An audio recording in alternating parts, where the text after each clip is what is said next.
ازيكم عاملين ايه؟ يا رب تكونوا بخير. معاكم نسمة وصفات سهلة وبسيطة. هنعمل بقى النهاردة فراخ بتتبيلة جميلة جدا، بسيطة واي حد يعرف يعملها بدون خلاط بدون كبة، طريقة يدوية كده. ولو حبيتي برضك تحطيها في الخلاط عادي هتعمليها، بس انا حبيت اعملها لكم طريقة كده يعني بسيطة جدا. طعمها مميز جدا، من جمالها اصلا مش هتبطلي تعمليها ومش هتغيري الطريقة دي. وريحتها عايزة اقولك اللي هتجيب اخر الشارع.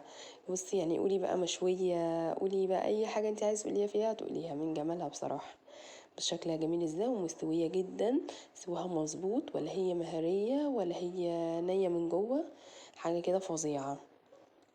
بصوا كمان لما بقطعلكوا كمان منها بالشكل جميل ازاي. يلا بقى لو وصلتوا لحد كده في الفيديو يلا اعملوا لايك ومتابعوا القناة وفعلوا الجرس ومعملوا شير للفيديو عشان يوصلكوا كل جديد. تحفة. طبعا بقى عايز تقدميه جنب رز بسمتي، انا بقى قدمتها جنب المكرونة بالطريقة الحلوة دي. شكلها جميل ازاي. لو عايزين طريقة المكرونة اكتبولي في التعليقات وانا اعملها لكم ان شاء الله باذن الله بطريقة مميزة جدا وطعم مش قادرة اقولك بقى. وصول المكرونة يعني معايا بقى كده 3 وحدات من البطاطس متوسطين، معايا قرن فلفل، حبايتين طماطم همسكهم وابشرهم بالشكل ده. وزي ما قلتلك الطريقة دي بتفرق جدا عن اللي انت تحطيها في الكبة او الخلاط. بس لو اللي ما يسمحش مثلا ايديه تعباه ولا حاجة مفيش مشكلة، حطيه في الكبة او الخلاط.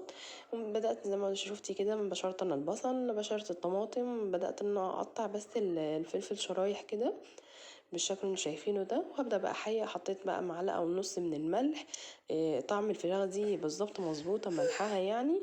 عايز تقللي شوية انت قللي. حطيت معلقة من الفلفل الأسمر، بحط كل الحاجات دي معلقة صغيرة. نص معلقة من الكزبرة بتدي طعم حلو قوي. معلقة كبيرة من التوابل المشكلة. لو عايزين طريقة بردك توابل مشكلة يبقى قوليلي وان شاء الله انا هعملها لكم بإذن الله. حطيت نص معلقة من كده من الكركم، بيديها طعم حلو قوي ولون حلو. هبدأ أدعك كل ده كده مع بعض، وده مهم جدا انت تدعكيه مع بعضه لحد ما ينزل المية بتاعته زي ما انت شايفاه كده بالشكل ده.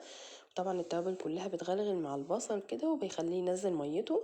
معايا بقى كده الفراخ مسكتها اي بقى كمية انت عايزاه، عايزه تقطعيها بقى إيه بردك التقطيع اللي انت عايزاه. اكتر من كده يعني مثلا الصدر تقطعيه 2 مفيش مشكلة. وهبدأ بقى ايه اللي انا غسلتها الاول، مسكتها غسلتها بالملح والليمون تبقى معايا بالشكل النظيف ده. ومسكتها صفيتها وبعد كده هبدأ بقى ان انا اتبلها زي ما انتوا شايفين. احشيها، عارفة احشيها زي ما انتي شايفة كده. وبعد ما حشيتها بقى كلهم بالشكل ده هبدأ بقى ان انا اقطعها. قطعيها بقى زي ما انت شايفه كده شرايح زي ما انا بعملها. بصي كل ما تقطعيها كتير كل ما هيبقى احسن، التتبيله هيخش فيها وهيديها طعم حلو. بصي بفتح كده الصدر برضك كتير، يعني افتحي بقى فتحات كتير وبرضك ابدأي احشي، هتلاقي طعم اللحم من جوه نفسه متبل وطعمه حلو قوي. مسكت كل الكميه اللي انا عندي مسكتها عملتها زي ما انتوا شايفين كده بالشكل ده.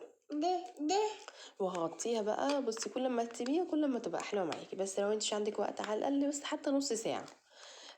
وهمسك بقى حطيتها بقى على النار بعد بتاع حوالي ساعتين كده. زي ما قلت لك كل ما تقعد في التدريج وتبقى حلوه. حطيت نص كوبايه من الميه.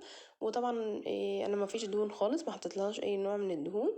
هحط لها بس رشه كده بسيطه من الزيت، قولي معلقتين زيت 3 معالق على الصينيه كلها. وهبدا بقى نغطيها ومعليه النار خالص على الاخر.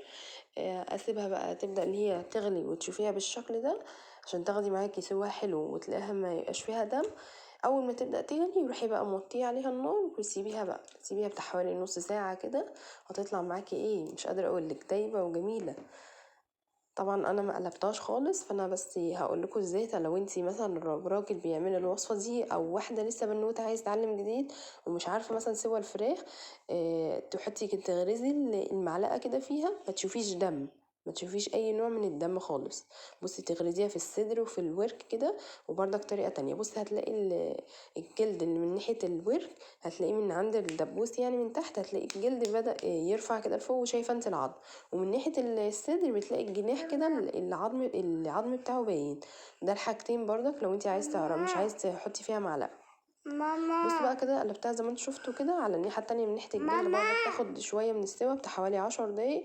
وكده بقى خلاص دخلتها بقى خلاص الفرن.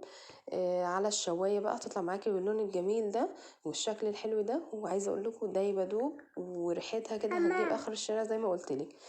بصي بقى عايز تحطي لها بقى فحمية هتديكي بقى مشوي يعني مش هتفرقها عن المشوي. بص ما شاء الله شكلها جميل ازاي.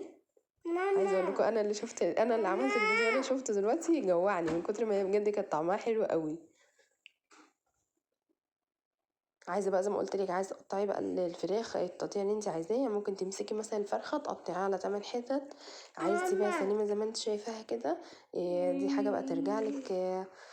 عايز تقدميها جنب مكرونه، جنب رز، عايز تقدميها كده جنب شويه بطاطس محمرين، وتاكلي بعيش بألف هنا والشفا. طعمها تحفه، تستاهلي انت تجربيها، وطريقه سهله جدا. ويلا حطي بقى اللايك وفرحوني.